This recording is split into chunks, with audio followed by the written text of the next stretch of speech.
So our first speaker, Dr. Kathryn Jack, comes to us from Nottingham, and her title is essentially a load of alphabet soup.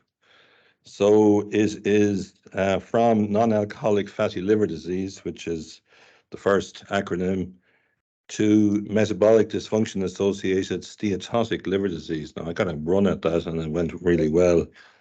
So it's a new name for fatty liver disease, and she's going to give a keynote address. So welcome, please, to the podium. Thank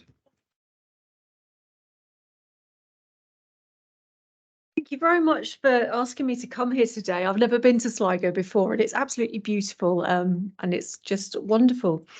So I'm here from Nottingham in the UK. Nottingham is an enormous hospital site there. We're divided up into three big hospitals, one for acute, one for planned care, and then actually the Rope Walk House is smaller, and we just have hearing services mostly attached there. But we have a population of about, I think I've got it on this slide.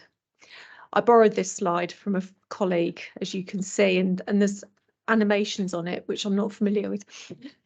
So the population, about 340,000 people. Our hospital's budget's £1 million, and we've got 1,900 beds. So there's a lot going on there. This is where Nottingham is on the map. And as well as being famous for Robin Hood, the MRI scanner was developed at Nottingham by Sir Peter Mansfield, who got a Nobel Prize in 2003. And also ibuprofen was developed at the laboratory, the Boots Chemist Laboratory in Nottingham. And apparently he developed ibuprofen for rheumatoid arthritis, but then he was at a conference 10 years later and had been out for the pre-meal the night before, drunk too much, had a headache in the morning, and took some of his own ibuprofen in the morning before speaking, which confirms that it's actually now works for alcohol-induced headaches, which is why it's now added onto that. But I can promise you that I've not been doing that last night. So I'm going to talk a little bit about the concept of fatty liver disease and why we have a new name change. And there's two consensus statements and documents that have come out over the last 2 years, and I'm just going to run through those. One is about the name change, and one is some global standards, quality standards for care and management of our patients. So a little bit of the history of fatty liver disease and where it's come from. Back in the 1800s, the fatty degeneration of the liver was picked up back then, and it was associated with alcohol even in those days, but also tuberculosis, curiously enough. And as time moved on, it was noted that it was associated with a very indulgent lifestyle and overeating. But back in even 1857, it was noted that even healthy livers will have a little bit of fat in the hepatocytes. But once you get to sort of 5% or above more, then that's when you've got a problem. And this concept of a fatty liver that may cause disease is an issue. By 1938, fatty livers was linked to diabetes. So it's not new. This concept has been around a while. And it was also noted then that it can trigger and lead on to cirrhosis. By 1980, the term non-alcoholic steatohepatitis, which we all know as NASH, that was introduced. But it wasn't until 1986, which is really quite recent, that the wider concept of non-alcoholic fatty liver disease, which is more of a spectrum of early fibrosis that may or may not cause disease, that was first articulated. But in recent years, there's been some debate in the world of hepatology about whether or not the name is still correct, and does it describe the disease and the pathogenesis of it all, or is it stigmatizing? And these have been the key drivers of the name change. By calling it non-alcoholic fatty liver disease, it does overemphasize the non-alcoholic component, but we do know that there are many patients who drink just a little bit more than they should, and that lays down fat in the liver as well, and that will be a driving force and that contributes to it. And the name is also underemphasizing the metabolic component, and we now have a much better understanding. I know that diabetes and cardiovascular disease is all intrinsically linked. And then there were many patient groups who were pointing out that use of the word fatty was quite stigmatizing, and they found that quite difficult to listen to. And then other people have also added in that describing a pathology according to what it isn't rather than what it actually is doesn't always sit well with some people. So over the last couple of years, there's been a multi-society consensus panel who were convened. It was a global population of many, many different organisations. I think there were 7 organisations in total, but the 3 key ones were the American Association, the European Group, and the Latin American one. And there were 236 people on this panel and 56 countries represented, and including patient advocacy groups. But even though it's marketed as a multi-society and a consensus statement, there were no dietitians, nurses, physios included in any of the decision making. And consensus was agreed to be 67%. If people thought that, if 67% said they agreed with the statements, that's when they took it all forward. And so this is the new strategy and the new descriptions. So the overarching name is steatotic liver disease, and then there are different groups now within this. So metabolic dysfunction associated steatotic liver disease, MASLD, is the new name for NAFLD.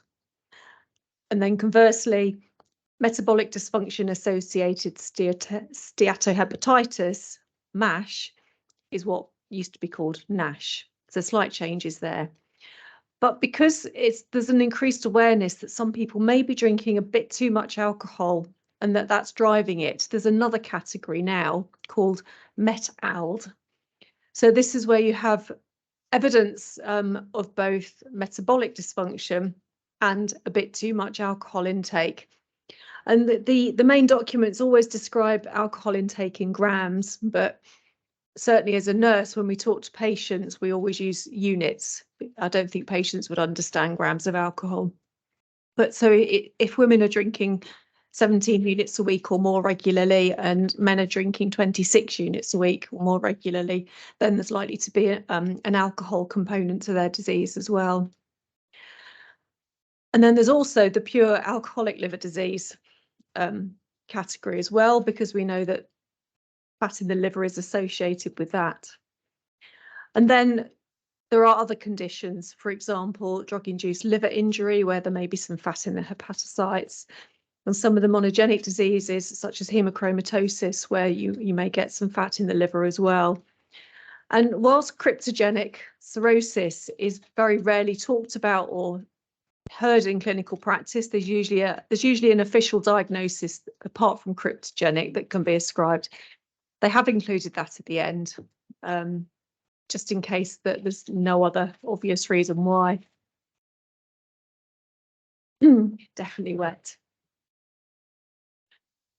So this chart makes it a little bit easier when you're actually when you've got a patient in front of you and you're trying to decide what box they fit into. So right, they're struggling with the weather outside, yeah.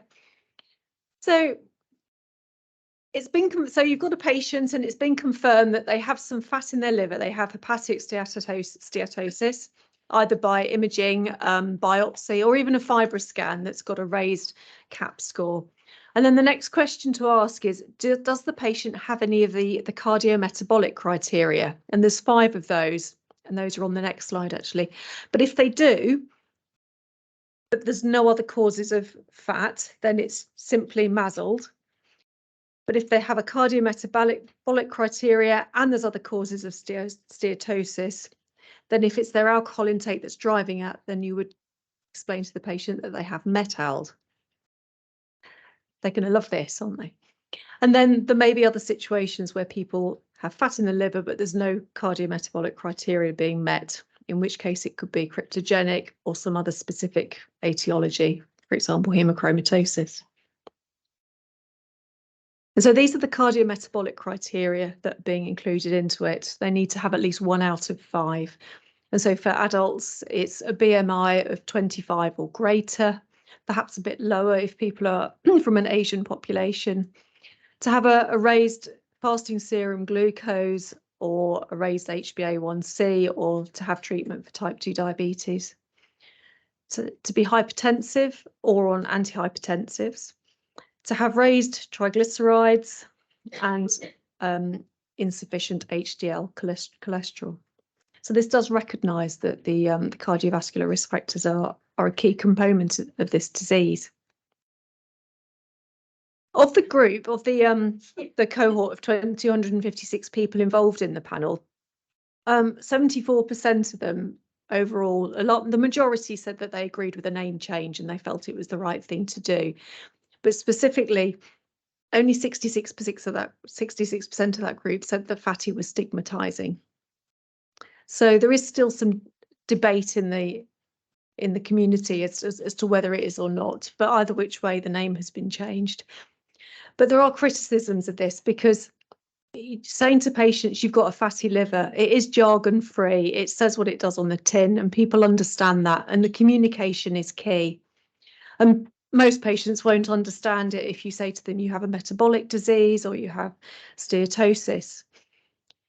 Having said that, there's plenty of other very complex medical conditions that are characterised by medical words, and we have to sit down and explain to the patient what that means in a simpler language.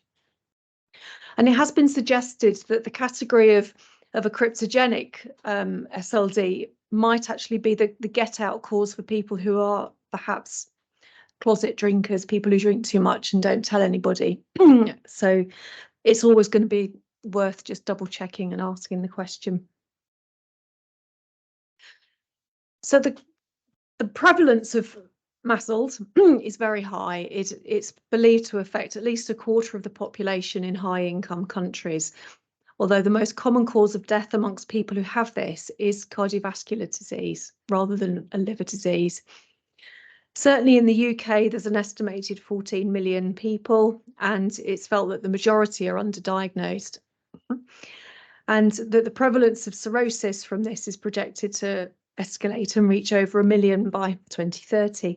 But there is a lot of variability in service provision and multidisciplinary care provision in different hospitals, whether that's advice, disease staging, the investigations that are carried out, and how cardiovascular risks are managed. And it's because of this variability that some best practice guidelines were developed, and they were published last year. And the guidelines were put together from some specialist interest groups that emerged from the British Association for the Study of the Liver and the British Society of Gastroenterology. And this was a very multidisciplinary group. We had, I was there as a nurse, we had dietitians, a liver physio, the British Liver Trust were involved as well. And we were divided up into 3 main working groups to focus on specific areas, depending more on where our expertise lie. So we had primary care management, assessment and investigations in secondary care, and then ongoing care and management in secondary care. And the quality standards, so there was a team of 29 people, so a much smaller group, although very diverse. And as well as being divided up into the 3 working groups, we all then decided we were all given elements of the literature to review and put together and create some quality standards, which were then circulated, and these were assessed via a 5-point Likert scale. And in our group, the consensus of agreement was if it was 80%. So we went for a much higher agreement.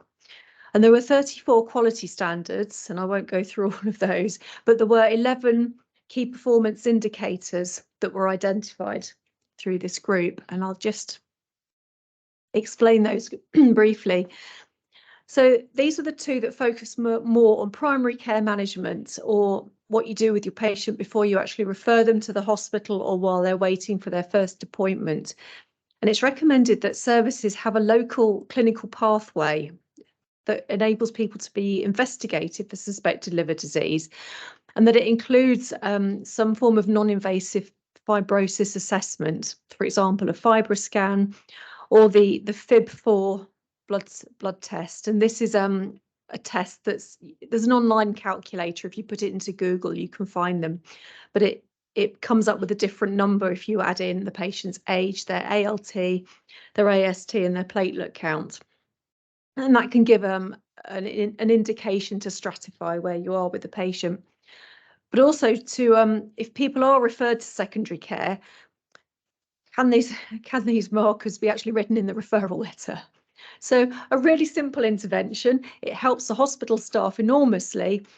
But again, you're starting to get some hints as to why there's a lot of variability in clinical practice and communication. When it comes to secondary care investigations, it's really helpful for us in the hospitals to be documenting patients' weight and body mass index, to get a comprehensive alcohol history and give them advice, and again to document it so we can evidence that the patients had this information. Smoking history and cessation advice. To look at fibrosis staging, and this is where the FibroScan can come in because it will do that. Or if it's felt important, then a liver biopsy is always going to be a gold standard investigation if patients are happy for that. Also important to screen for type 2 diabetes as a regular occurrence, and to take their blood pressure, screen for hypertension. So again, very simple interventions, but we're not doing them collectively. And then in terms of ongoing management and care from a hospital clinic, is to focus on weight loss advice and identify some objective goals that are individual for that patient, and come up with some ideas for physical activity that supports that person. If people are at an increased risk of cardiovascular disease because they're diabetic or they've got a Q risk 3 score that's higher, then the advice is they should be prescribed a statin. And there are the National Institute for Health and Care Excellent Guidance also goes down that route as well. And we also would like to see that patients are given written information about MASLD and weight management, or signposted to, they put credible information sources, but if you have weight loss groups such as Slimming World or Weight Watchers or anything anything local, so the patient knows where they can go to. What we've been doing in Nottingham is we've been adding to the bottom of the patient letters, because obviously they don't just go to the GP, they go to the patient, but we put some signposting things at the bottom. So for our hepatitis patients, we've got the Hep C Trust and some relevant advice there, and otherwise we use the British Liver Trust. And some of the patients who get presented with fatty livers, we suggest they have a look at Slimming World. So we're just putting that on the letter as well. So, but briefly, of the 34 recommendations that were agreed, one of them was that the management of patients with advanced metabolic associated steatotic liver disease should be managed by multidisciplinary teams who've got expertise in hepatology, diabetes and cardiovascular disease, but also lifestyle intervention and health promotion. So there's a focus on diet, exercise, physical activity, access to psychologists if that will help support them as well. But we really did feel that it's important to start bringing the whole team together and look at this from a whole person perspective rather than solely the disease. So just to summarise at the end, we do have a new name and some new quality standards, and these are really going to produce and promote an interprofessional team approach for this, recognising that excessive alcohol consumption is going to give the opportunity for different conversations to be had. In the past, I've certainly met patients who definitely drink a little bit too, definitely more than 14 units a week on a regular basis, but they're very happy to say, oh, it's okay, I can go out and do this because it's non-alcoholic, and they're given that permission, whereas we need to bring that back.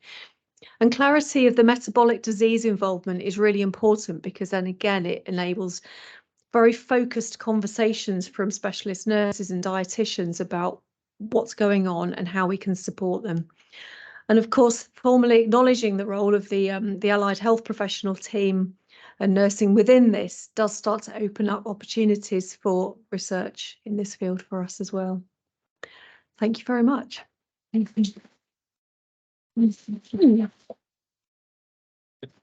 Thank you, Kathryn. Apologies for the intrusion of the weather. I mean, as I said, Sligo's a beautiful place, but the wind and the rain is one reason you don't come here generally for in anticipation of good weather. No. Any questions for Kathryn? That was a very interesting presentation. Yep.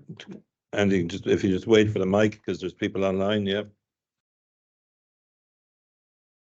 Kathryn, thank you very much. That was a really interesting talk. My name's Andy, and I'm actually a haematologist. And you may wonder why haematologists would have any opinion at all about what you're talking about, but be interested if you've come across this experience as well. I set up kind of a hemochromatosis clinic about 20 years ago. People started sending me patients because hematology, hemochromatosis, it was that simple, a connection really.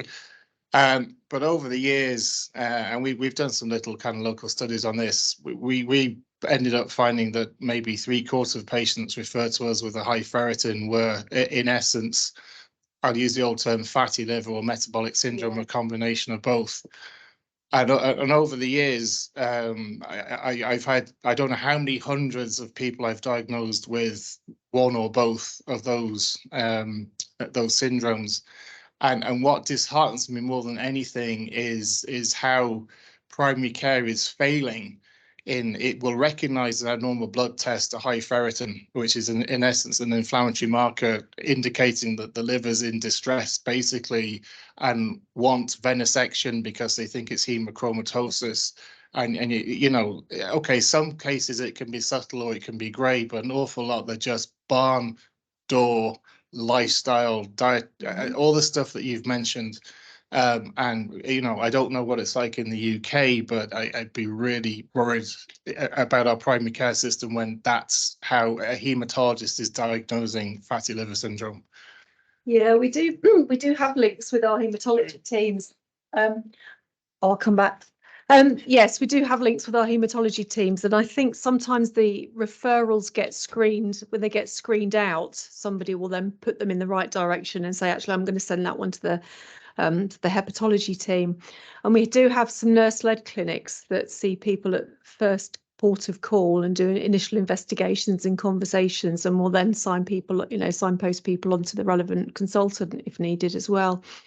But you're right, there is sometimes it's very difficult in primary care. They're very overworked and very stressed out, and they don't have the time necessarily to sit down and talk to patients about the lifestyle contributions, because they're often very difficult conversations to be had. And it's sometimes easier just to refer on.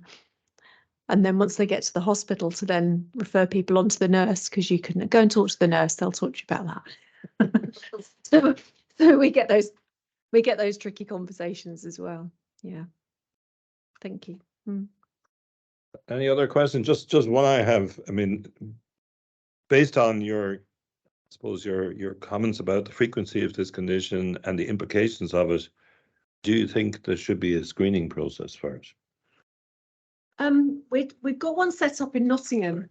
We have a community liver screening system set up now. So our consultants, bless them, they wrote to the GPs and said, if anyone's got type 2 diabetes, a raised BMI of over 25, can you send them our way and we'll do a FibroScan and an assessment.